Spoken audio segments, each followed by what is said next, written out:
depan, November 2025, akan ada momen penting yang bakal datang lagi dan bisa jadi penggerak besar buat pasar saham di Indonesia. Yes, MSCI akan melakukan rebalancing kembali.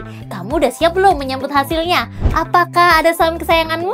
Mari kita bahas. Hai, Minmis here. Welcome to Investopedia Part 19. Seperti yang kita tahu, MSCI atau Morgan Stanley Capital International adalah lembaga riset global yang bikin indeks untuk mengukur kinerja pasar saham di berbagai negara, mulai dari emerging market sampai developed market.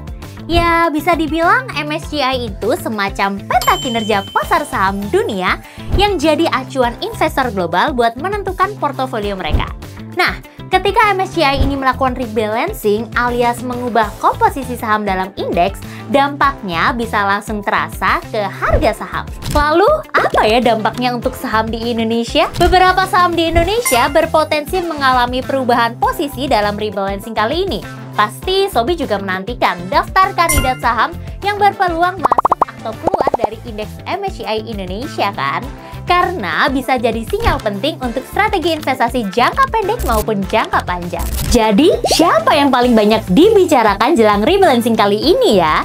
Salah satunya ada saham brand milik emiten energi Bapak Prajogo Pangestu. Brand disebut punya peluang kuat masuk ke MSCI Global Standard Index karena nilai pasar free float-nya sudah jauh di atas ambang batas dan likuiditasnya sendiri juga tinggi dengan rata-rata transaksi hariannya tembus ratusan miliar rupiah. Selain itu, ada juga saham dari BRMS yang mulai dilirik. PT Bumi Research Mineral Tbk atau BRMS masih tercatat di MSCI Small Cap Index.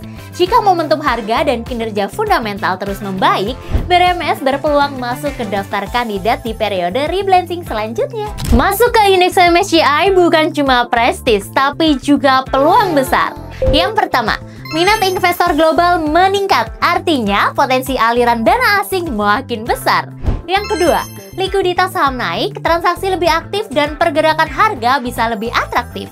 Yang ketiga, fluktuasi harga yang menguntungkan akibat permintaan tinggi membuka peluang bagi trader jangka pendek. Dan yang keempat, saham-saham di indeks MSCI biasanya punya fundamental yang kuat dan tata kelola yang baik, sehingga menjadi pilihan utama portofolio global. So, menurut kamu, saham mana yang jadi kandidat kuat buat masuk MSCI Index kali ini? Coba share di kolom komentar ya, sambil kita tunggu hasil resminya di 5 November 2025 nanti. Dan jangan lupa klik like kalau kamu senang mendapat wawasan baru dan juga subscribe biar nggak ketinggalan informasi menarik lainnya seputar dunia investasi dari Minbi. See you on the next part. Bye-bye, salam cuan!